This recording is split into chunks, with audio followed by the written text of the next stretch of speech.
November 1952. A young 7-year-old African American child walks down the sidewalk. She tucks her hands in her pocket. This child has walked this path many times, but she can never quite get over the cold. A few seconds later, she collapses to the ground. For a moment, she looks. The sidewalk has a light yellowish tan to it, similar to the sand she used to play in with her friends. She remembers how they laughed, not reflecting on their skin tones, but only on how fun it was. She remembers, but those days were gone now. Her father, distraught, lifts her up and carries her home. On the way back, she catches a glimpse of the school that her friends went to.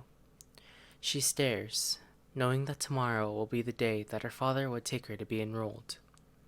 They would be rejected, but regardless, this rejection would start a battle that would kickstart an African American journey to end racial segregation. This is the story of Brown versus the Board of Education. 1950s America was a time wrought with discrimination against people of color, with the landmark case of Plessy versus Ferguson making the decision of separate but equal. Public services were then segregated based on one's color, justifying that the 14th Amendment, quote, could not have been intended to abolish distinctions based upon color, or to enforce social as opposed to political equality or commingling of the two races upon terms unsatisfactory to either. From schools to restaurants, blacks were either allowed or disallowed from public property, this time with legal backing. Some African Americans were happy with this result, relieved with the fact that their child could study without worry of being taunted for their skin. However, though the court case ruled separate but equal, the conditions between the two were anything but. With the government attempting to sabotage black education, segregated schools were usually outdated and inferior to their supposedly equal white counterparts. The walls at a school of color would leak and would be more susceptible to letting in the cold air when compared with the more structurally advanced buildings of white schools. The teachers of a black school were more often than not underpaid and less qualified to teach their children. Adding on the fact that black schools were woefully overpopulated created a horrible circumstance for black education to thrive. However, this unfair treatment wasn't ignored among the segregated.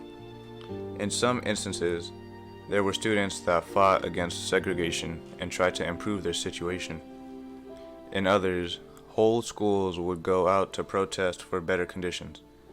However, despite these small pushes, the school system was still segregated and unfair. The people were angry, ripe conditions for a change. Pieces were starting to move and gears were starting to turn. Thus came in the court case that would light fireworks right under the nation's nose. Linda Brown and her parents lived in the bustling city of Topeka, Kansas. It was here in this city that she would be born and raised. Though she was no stranger to racism, she nonetheless found fellowship in people that had different skin color than her. This all changed when she turned of age to go to elementary school. While her friends would be able to attend the closer Sumter Elementary School, Linda would be forced to go to a black school far away from her home. It was here that she felt the full force of segregation. While attending the school, she would be forced to march to the bus, enduring freezing weather despite her young age. Many were the evenings my father would arrive home to find my mother almost in tears because I would get halfway to the school bus stop, which was a 7-block walk from my home. After his daughter collapsed from the cold on her way to school, enraged Oliver Brown attempted to enroll Linda at Sumter. Despite knowing full well that he would be rejected, he argued with the principal for Linda Brown's enrollment, yet was turned away. This gave Oliver Brown the case that he needed to fight for his daughter's education. After being rejected, Oliver Brown would file a class action lawsuit against the Board of Education, with the basis that school-sanctioned segregation was in direct violation of the 14th Amendment. Nonetheless, though the lower court ceded that segregation in public schools affected the children negatively and made them feel inferior, the courts upheld the Plessy versus Ferguson verdict. Being unsatisfied, he pushed his case further until it reached the highest law in the land, the Supreme Court of the United States. Oliver Brown's class action lawsuit would merge with multiple other lawsuits against the Board of Education. The case would be argued by Thurgood Marshall, an African-American lawyer that was no stranger to discrimination after being denied to attend law school. He fought for the case, again pushing that it violated the 14th Amendment, bringing with him multiple sociological experiments, such as the doll experiment from Kenneth and Mamie Clark. Though he brought up a good case, there was a division among the Supreme Court justices.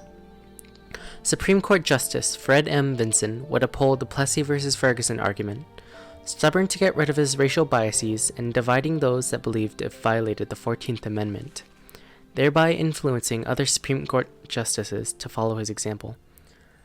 The court case looked hopeless as several more judges followed his lead, but before the court case hearing, Vinson would die of a heart attack, and in his replacement, Chief Justice Earl Warren was appointed as a Supreme Court judge. In the hearing of Thurgood Marshall's case, Warren would rally his fellow Supreme Court judges to vote in favor of the case, justifying that segregation of white and colored children in public schools has a detrimental effect upon the colored children, and we conclude that the field of public education, the doctrine of separate but equal, has no place.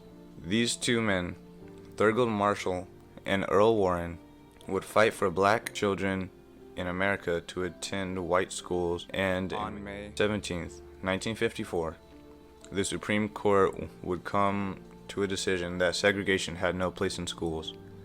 After many long years, Linda Brown and her father had won. The effect of the court case was immediate and precise.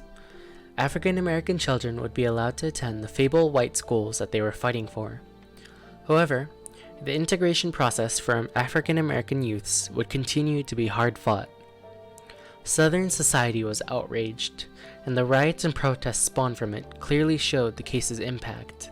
Some had privatized their schools in hopes of keeping their schools free of the Black Plague.